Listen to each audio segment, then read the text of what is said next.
welcome to my video. My name's Georgina and today we're going to be going over the basics of what you'll need if you're a beginner nail tech wondering what you need to get started. So let's get into it.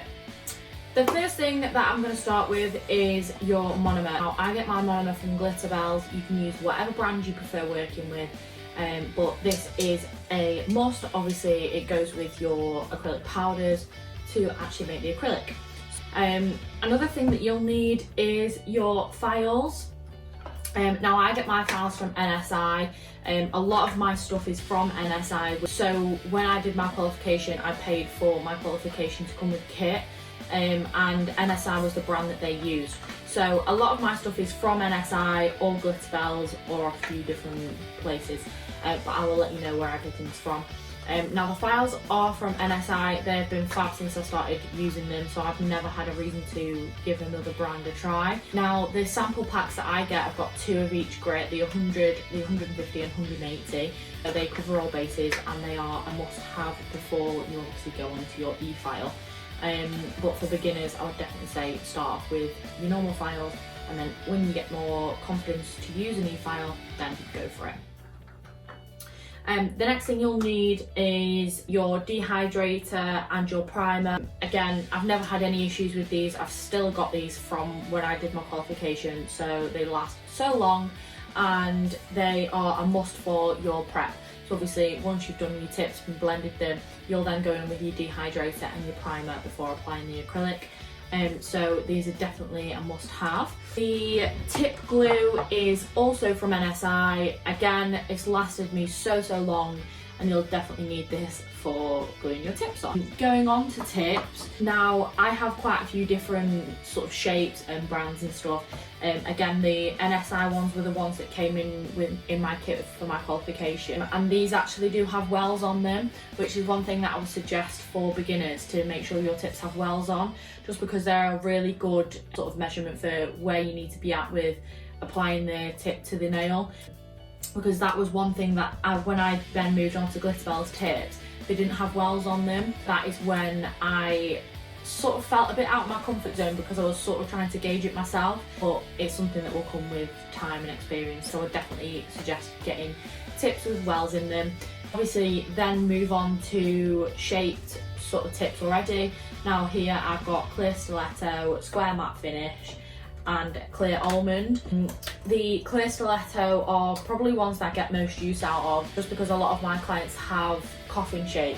So once you apply the clear stiletto onto the nail and cut them down, they make a perfect coffin shape, so you sort of minimising how much filing you need to do. They save you a lot of time.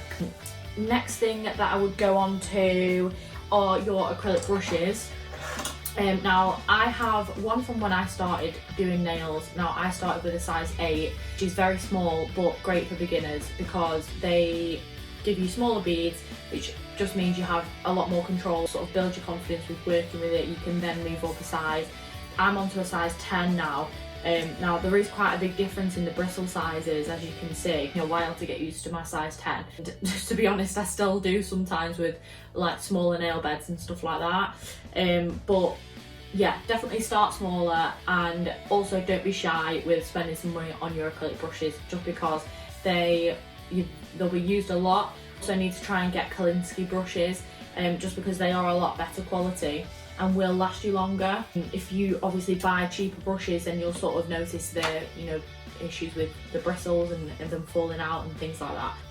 So I would definitely spend a little bit more money with your acrylic brushes, because you will notice a big difference in your work and working with them. And keep them looked after because you will need them a lot. A few things down here, obviously your tip cutters and your cuticle pushers. These again were included within my kit. They are from NSI. You can get them all individually on their website. If you guys need any links to anything, let me know in the comments, because I will try and find them for you and save you some time. So yeah, they're obviously a must.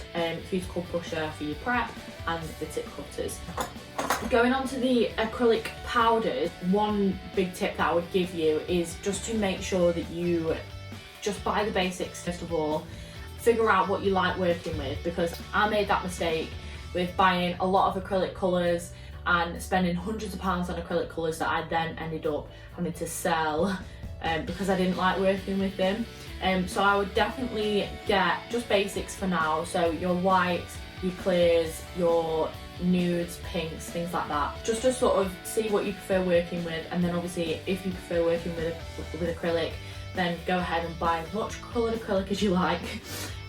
But yeah, I made that mistake and it cost me a lot of money when I didn't need to be spending that. I have coloured acrylic from a few different brands, to be honest. NSI obviously was in my kit. I tried Tears Beauty because I heard their nude colour was insane, and the glass slippers is from Glitterbels.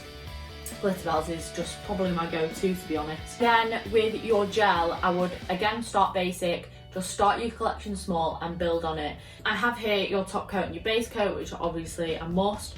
And then again, I would start basic. I would get your pinks, whites, blacks, sort of neutral colours. These are from Kiki. Now Kiki are great for beginners because they are reasonably priced and they're great gel to work with, to be honest. I can't fault them, so yeah, they're fab. And Kiki do actually have as well collections, like they'll have like a basics collection, they have summer collections, things like that. So definitely give them a look as well, because like I say, they're reasonably priced. Yeah, and then it brings me on to the lamp.